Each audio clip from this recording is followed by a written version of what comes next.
After you have Camtasia 6 open, the first thing you need to do is to set up hotkeys to start and stop recording.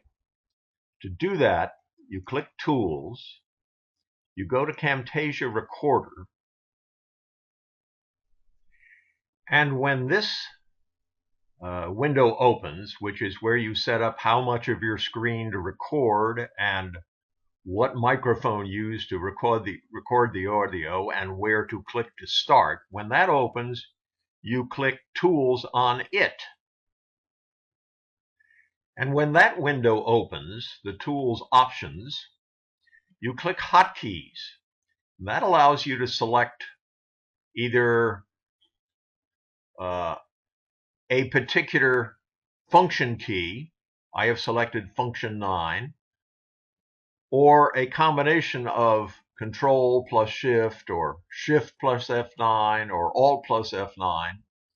Some combination that you don't use for anything else on your computer, so you don't end up doing two things at once. You select one of these for starting and stopping, or recording and pausing your recording. And then when you've finished a particular section, you pick another one. I've picked F10 to stop the recording. So now you are set up to actually begin recording.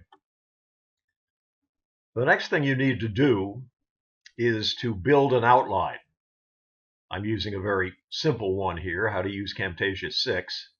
And so far, I have just the concept of building an outline. And then, of course, doing your recording or recordings. I believe in doing small recordings and piecing them together on the timeline separately, and then putting the whole thing together as a Camtasia Studio project where you save this whole series of screen recordings as a studio project by clicking Save Project As and then giving it a name.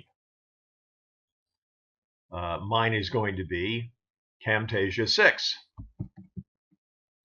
Now let's talk a little bit about editing.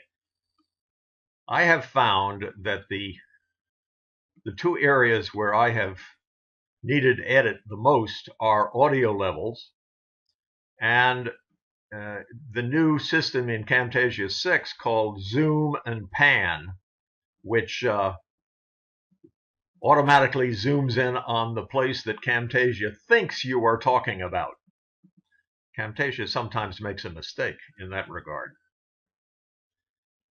I often find that the recording levels down here, you can tell by how big the audio marks are.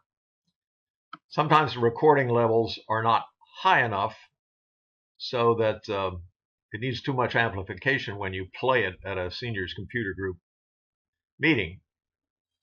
And you can fix that by this place to click right here, which raises the audio level 25%. This one lowers it. I haven't needed to use that. Sometimes you have just one recording from here to here that is too low, and in that place you put the timeline here, you click at the marker for the timeline there, and then you drag it over to there, and then when you click this up 25%, it will raise just that portion of the timeline volume. The other editing I find myself doing is this zoom and pan. And those are zoom and pan marks right here.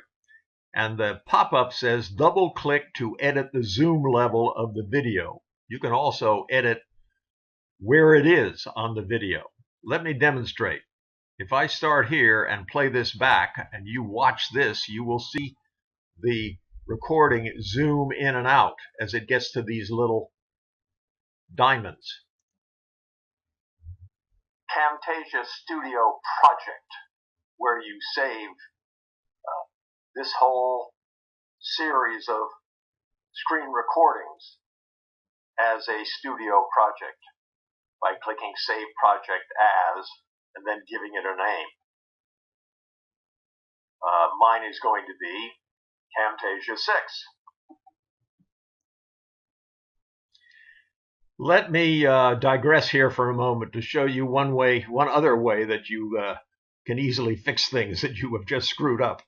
I left the cursor, when I made that last recording, I left the cursor here in the middle of the recording, just after number 4, because I was demonstrating these zoom and pan levels.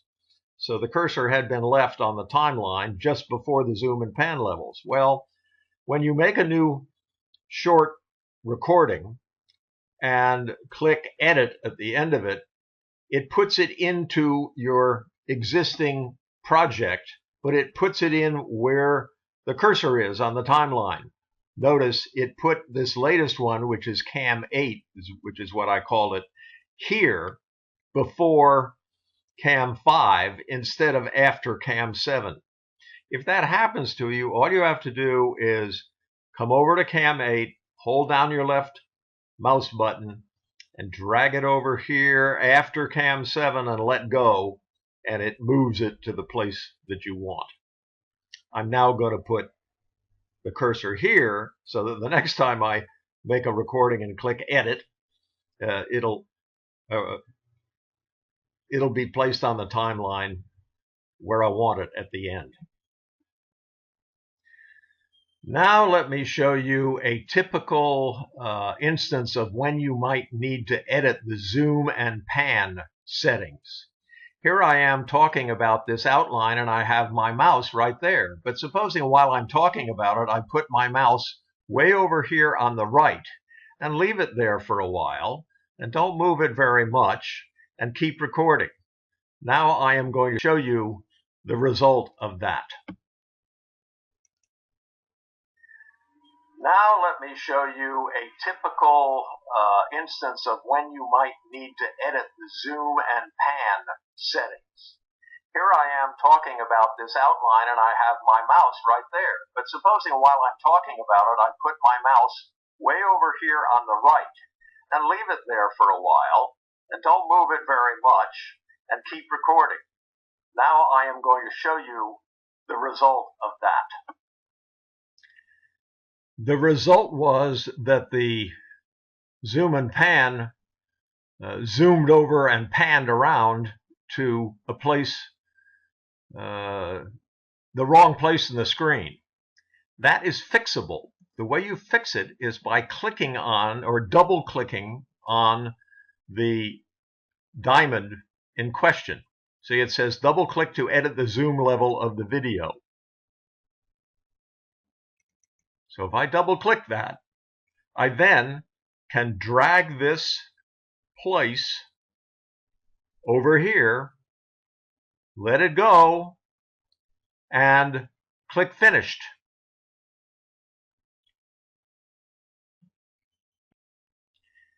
Let me show you one or two more things about editing, and then I think we'll be done. Notice down here we have a long silence. Well, I think I forgot to turn the recording off. I didn't press F10 soon enough. Let me show you what you can do about that. If I put the cursor right about here and then come over here to see this plus here, I can expand the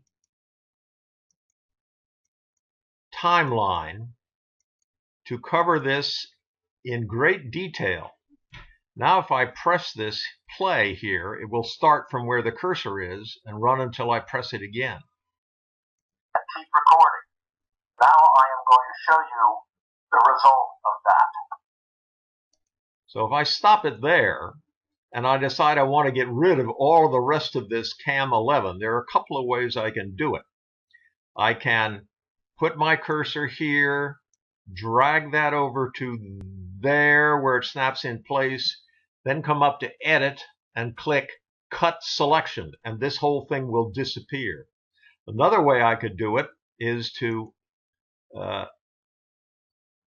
select Cam 11 and drag this place where there's this little pointed arrow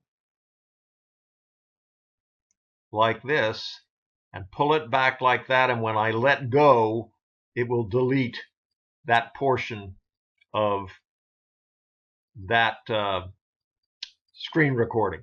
It will delete that portion of Cam 11, and Cam 12 will snap over to there. I think that's about enough.